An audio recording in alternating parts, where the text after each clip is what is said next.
तो सुल्तानपुर की नई पुलिस अधीक्षक चारू निगम ने अपनी पहली ही प्रेस कॉन्फ्रेंस में यह बता दिया है कि सुल्तानपुर में सिर्फ कानून का राज चलने वाला है। ना यहां पर ड्रग माफियाओं का राज चलेगा, ना यहां पर भूमाफियाओं का राज चलेगा और ना यहां पर गोकशी जैसे गिरोह जो चल रहे हैं उनका राज चलेगा। यहां पर सिर्फ और सिर्फ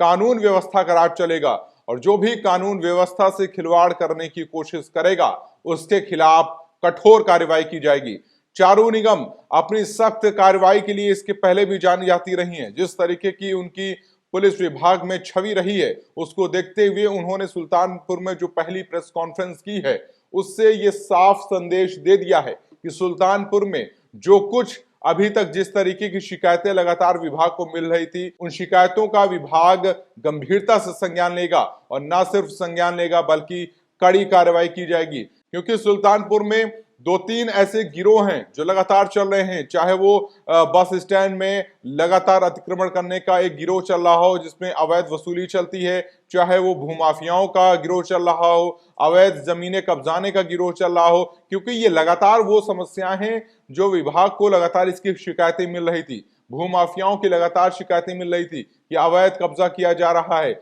लोगों को परेशान किया जा रहा है। और इसी पर एसपी चारू निगम ने जो पहली प्रेस कॉन्फ्रेंस की उसमें उन्होंने साफ संदेश दे दिया है कि अब ये सारी शिकायतें सिर्फ सुनी नहीं जाएंगी बल्कि उनका समुचित इलाज भी किया जाएगा। और कहीं ना कहीं उत्तर प्रदेश में योगी सरकार की जो नीति रही है जीरो टॉलरेंस, यानी कि यूपी सरकार की जो नीति है कि बिना किसी भेदभाव के कानून व्यवस्था का राज स्थापित किया जाएगा। जो भी इसके दायरे में आएगा, जो भी नियम कानून तोड़ेगा उसका उसी तरीके से इलाज किया जाएगा। उसी नीति के तहत चारू निगम ने पहली प्रेस कॉन्फ्रेंस में यह बता दिया है कि जो लोग सुल्तानपुर में इस तरीके की एक्टिविटी में लगातार एक्टिव हैं वो लोग या तो शांत हो जाएं या तो ऐसे काम करना बंद कर दें। क्योंकि अब सुल्तानपुर में एसपी चारू निगम की निगाहें ऐसे लोगों पर टिक चुकी हैं जो लोग इस तरीके की हरकतों से बाज नहीं आ रहे हैं। लगातार गोकशी का जो गिरोह चल रहा है उसकी शिकायतें लगातार विभाग को मिल रही थी। भूमाफियाओं ने लगातार जो जमीन कब्जाने का काम किया उसकी शिकायतें विभाग को लगातार मिल रही थी।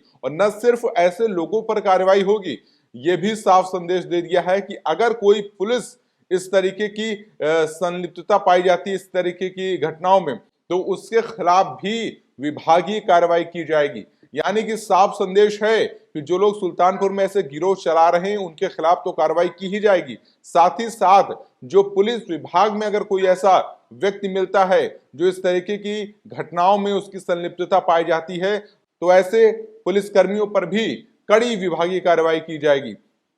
यानी कि अब सुल्तानपुर में जिस तरीके से जो घटनाएं पहले हुई हैं उन घटनाओं में कहीं ना कहीं लगाम लगने की बारी आ चुकी है और कहीं ना कहीं उन घटनाओं में अब कमी भी आ सकती है। इसके अलावा उन्होंने मीडिया से भी साफ तौर पे कहा कि जो मीडिया है और जो पुलिस है, पुलिस तंत्र और मीडिया के बीच में एक बेहतर संवाद स्थापित किया जाएगा ताकि जो पुलिस की छवि है, जो लोग गलत तरीके से छवि पेश कर रहे हैं उसकी छवि को तोड़ा जाए और पुलिस की जो सही छवि है, जो काम करने की छवि है, जो सही संदेश है लोगों के बीच में, जो तमाम लोग ऐसे हैं जो पुलिस की गलत छवि को पेश कर रहे हैं, गलत जानकारियां पहुंचा रहे हैं, उस छवि को तोड़ने के लिए मीडिया कर्मियों से भी उन्होंने कहा है कि बराबर का तालमेल रखा जाएगा और जो भी पुलिस कार्रवाई कर रही है, जो भी आपकी शिकायतें हैं वो आपके माध्यम से लोगों तक पहुंचाने का काम किया जाएगा। यानी कि सुल्तानपुर में अब ऐसी कठोर कार्रवाई की जाएगी कि जो लोग सुल्तानपुर को अपनी बपौती समझ रहे थे,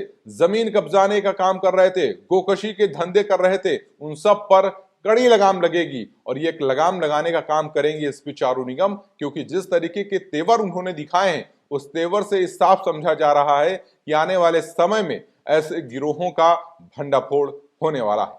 नमस्कार।